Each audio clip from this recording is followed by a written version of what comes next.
croissance des dépenses dans le budget de la santé, 3 M. Dubé dit la demande est extrêmement forte, vieillissement de la population, mais c'est comme s'il tentait de justifier cette hausse pas très élevée des dépenses dans le budget de la santé pour dire on est en train de réorganiser le ministère de la Santé, le réseau de la santé, et ça va peut-être fonctionner. Yasmine, est-ce que c'est comme ça que tu l'as compris?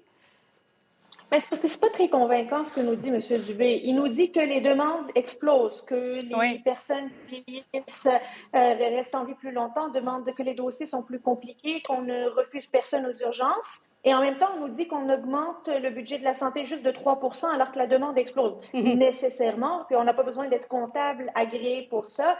Il y aura des coupures qui vont être quelque part dans les services, dans la qualité des services, dans la main-d'œuvre. Il y aura par la fait même des coupures. Le problème, c'est qu'on ne les assume pas, ces coupures-là. On ne les assume pas au gouvernement. On ne nous dit pas où est-ce que ça va faire mal, mais on sait que ça va faire mal. Ne serait-ce qu'en ne développant pas les services au même rythme que la demande, rien que ça va faire déjà mal. Puis l'argumentaire de M. Dubé, je n'ai pas trouvé qu'il était très convaincant à cet égard. Bon, Philippe, on dit que Québec veut se concentrer sur l'économie face à cette menace des tarifs en protégeant les services publics. Est-ce que tu en doutes? Bien, c'est sûr. Christian Dubé lui-même l'a déjà dit il y a quelques semaines en disant si c'est des hausses de 3 ça risque d'être des coupures dans les services publics en santé. Donc, on peut croire Christian Dubé sur parole. La deuxième chose, moi, plus généralement, là, quand on regarde ce budget-là, et ça concerne aussi le système de santé, pour moi, il y a comme une sorte de fuite en avant. Parce que, tu sais, quand Christian Dubé, il y a quelques secondes à peine, dit la demande ne cesse d'augmenter, ça coûte de plus en plus cher, 10 000 personnes, c'est 1 milliard de dollars. Ce qu'il veut dire essentiellement, c'est que le coût pour le système de santé ne va pas cesser de... Il va continuer à augmenter de façon assez faramineuse dans les prochaines années, notamment avec le vieillissement de la population, mais pas juste ça, hein, tu sais, juste faire en sorte que le système fonctionne, ça coûte extrêmement cher.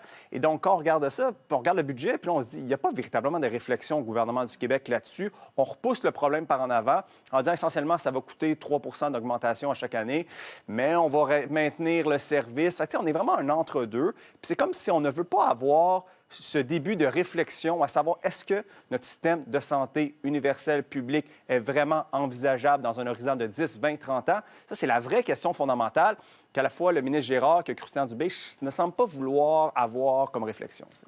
Antoine, as-tu l'impression que le budget d'hier est trop optimiste? Oui, il y a des lunettes roses dans ce budget-là, c'est certain. Là, sur les tarifs, par exemple, je comprends bien, puis j'étais là hier au huis clos, je comprends bien l'explication de M. Girard qui dit qu'il fait une moyenne là, d'augmentation de tarifs, puis c'est vrai qu'il y a toutes sortes de pourcentages, puis il dit, bon, mais moi je dis pour 2 ans, 10 ça va peut-être être moins que ça va peut-être être 25 mais sur quelques mois. Donc, c'est son argumentation, mais pour le reste, on a quand même l'impression que que ça devient structurel aussi, notre problème budgétaire, là, que c'est même plus conjoncturel. Est-ce que c'est...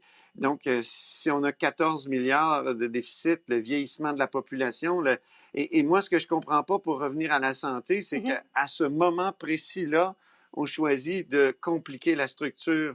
On l'a vu hier au budget, là, on nous disait que Santé Québec avait réussi sur le 1,5 milliard de compression à faire, avait réussi à couper 300 millions, à trouver 300 millions.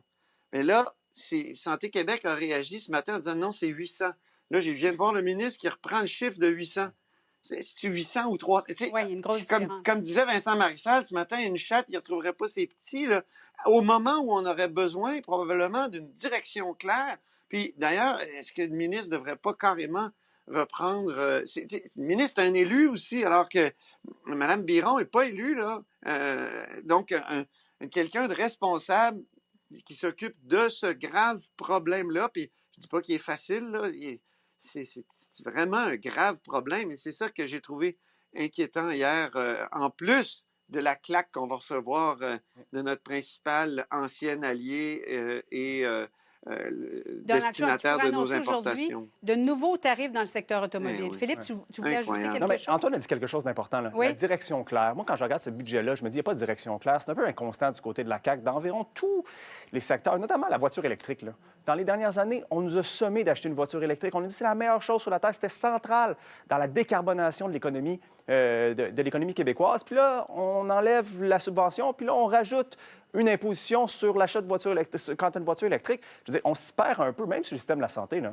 Je veux dire, dans les dernières années, on nous a dit, OK, tous les ministères, on va enlever un peu l'augmentation, on va diminuer un peu l'augmentation, on va contrôler ça, mais en santé, en éducation, on va investir beaucoup, beaucoup, beaucoup parce que c'est important. Puis là, nouveau budget cette année, on plafonne ça à 3 C'est difficile à comprendre la constance puis la direction que veut prendre ce gouvernement depuis 2022 même. T'sais. Yasmine, Antoine, Philippe, merci à vous trois. Bonne journée. Bon après-midi. Je vous rappelle qu'on est toujours